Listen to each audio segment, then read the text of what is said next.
Hey, you're back. I bet you missed me. And my ramblings. Professor Gaming Wolf in the house. Secret Agent Mission 2. And now that I realize it's not Secret Agent Man, just the M stands for mission because lazy thinking. I'll still call it Secret Agent Man. But you don't have to. You can call it whatever you want. You can call it Fizzle Drizzle Riffle for all I care. And it would still be a great game. It's not about the labels. It's about the content. Oh, this room is slightly annoying-ish. Because it already starts with 2 red keys. I'm going to need to open up both sides before I do anything.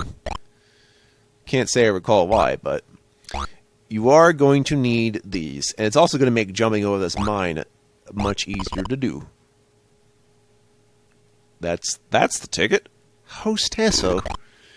Can't help but feel a little isolated nowadays. But I'm usually that way. That's probably why I wanted to try to do more community stuff. But, like, you know, when I do that stuff, and I'm just thinking to myself, wow, is that really worth it? I don't even think it's because of... I don't even think it's because of misanthropy. I'm just need stimulation or I'll go mad. Like, really. If you're not stimulating, I'm sorry. We can just chill, but not much I can do about this. God damn it, Robbie the Rowboat. Fucking Robbie the Rowboat. How dare he? He's not even on my payroll. This ninja guy is. And he's dead. Look what you made me do. You made me kill a man. Actually, I kind of had to because he was guarding the computer.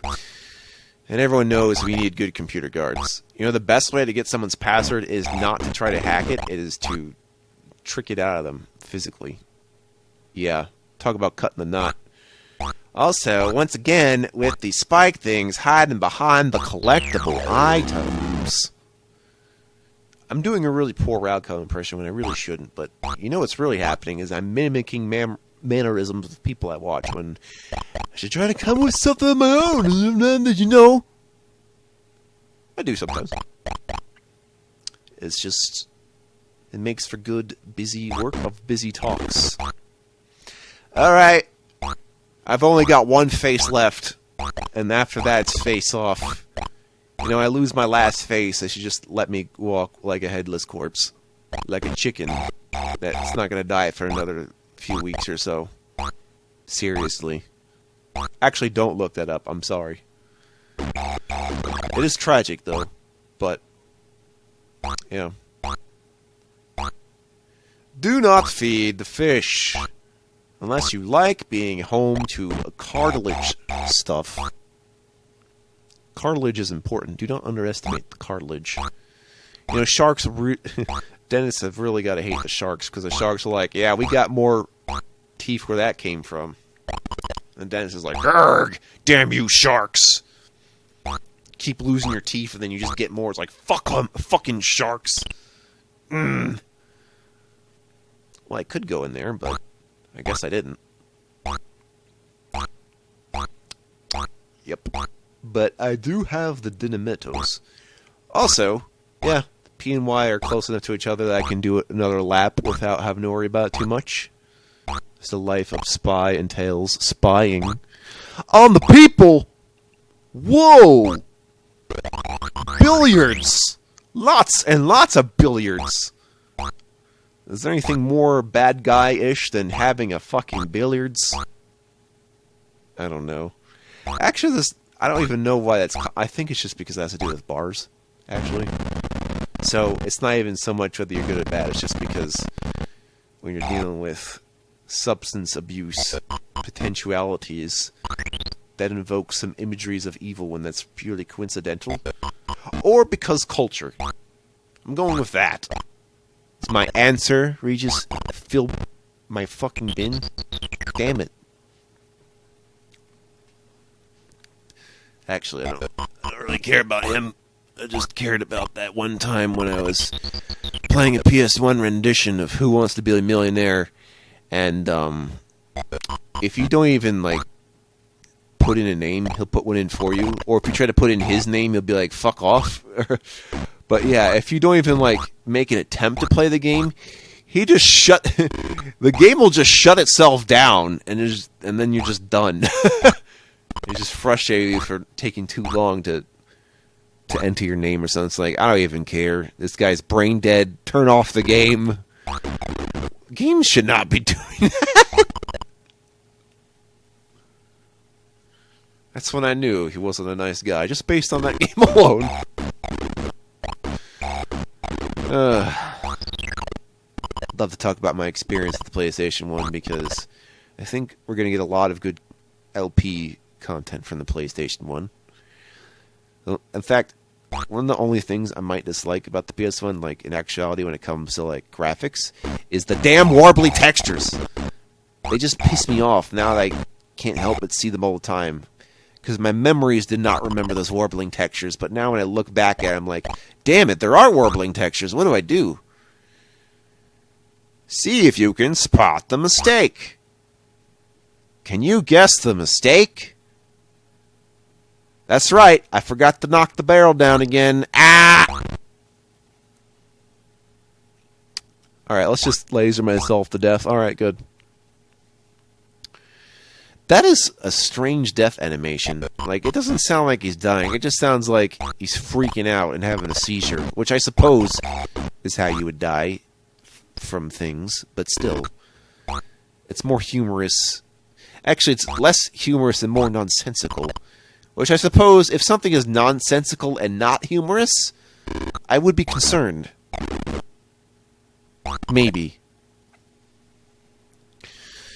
Got that halfway power-up that I don't really care for, and it's only going to get you if you feel like getting way too much ammo than you already have. So, joke's on me. Also, I just felt like touching it like I do with the question marks.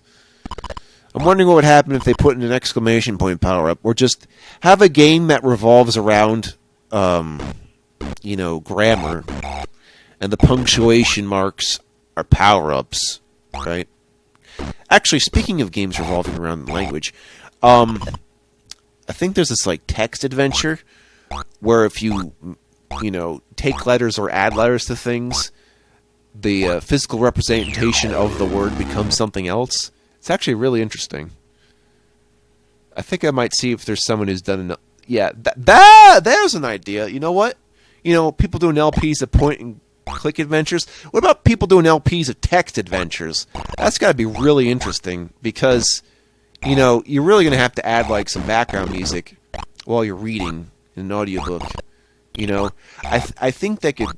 I think someone has done something like this where they actually, like, you know, edit in some pictures and some clever video editing. So I think that's a really good backdrop for a good idea for a YouTube series. If you're really good at editing and you understand a lot of good writing in text adventures, I think you could have a real winner here.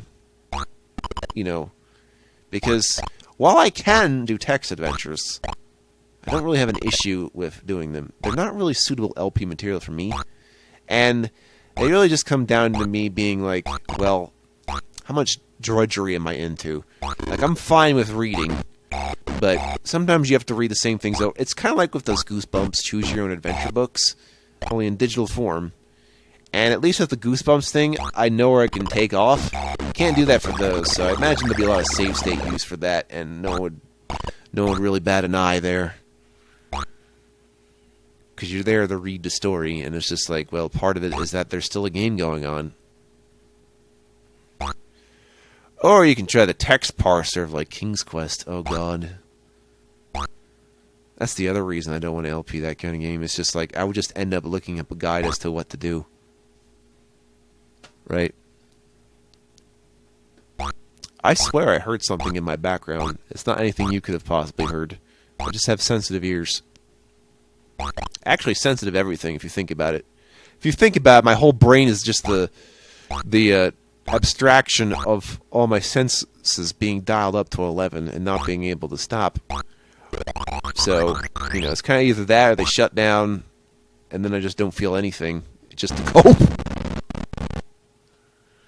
Not that you should be turning off your senses and emotions. Just manage them, please. Use the escape button to escape. Escape with agape.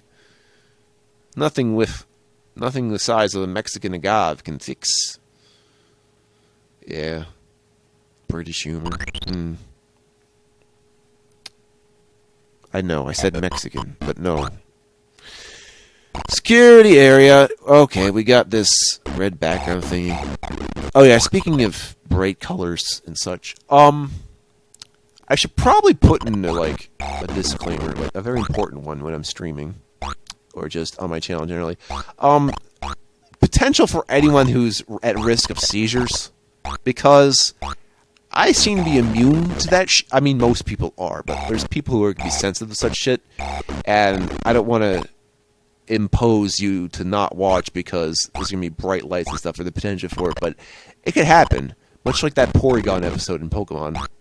So, if there's things your eyes can't stand, I can't really prepare you for that because I've pretty much seen every combination of light, and it hasn't done shit to me. In fact, the only time it could probably do shit to me is if it's way too fucking bright, but that's nothing to do with seizures.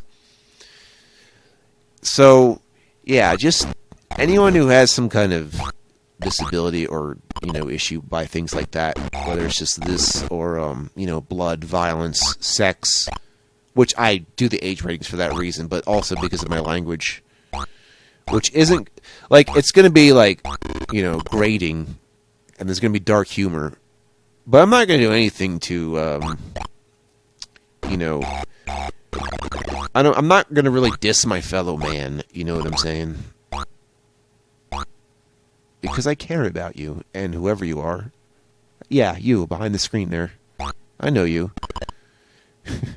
You're the kind of guy that says, wow, this guy's zany. What the fuck is he up to today? And I'm thinking to myself, you know what? I don't even know half the time. What I do is I just do things in a row, and then they happen. When I'm doing video games, there's almost kind of a trance-like effect after I've already planned it out. And then it's just muscle memory, man. As for talking about it, I've realized my commentary can be much in the same process, but with a bit more preparation, one of those things, and keep in mind what to say, and always the frequency of what to say, and the energy of saying it, as well as having some H2O nearby. Always be hydrated, son. Perfect! Let's go. But no, I was thinking a great, this is probably obvious to you, if you know anything about TV, but one of my biggest inspirations to be an entertainer is Matt Freer's depiction of Max Headroom. And there's a lot of good reasons for this. I saw a video that was about that pretty much, I mean, I kind of already knew it was satire, but it went into such detail as to what he was representing, besides, like, the corporations and, the talk show host. Because, well, he's not, like, the character itself is just an amalgamation of Britain's understanding of American culture, or just, any good writer's understanding of American culture in the 80s. Right. I love this screen, I love this background's interesting to me. I based the whole title around this one level. That's nice. So yeah, you have that and his mannerisms, but he's not just being funny.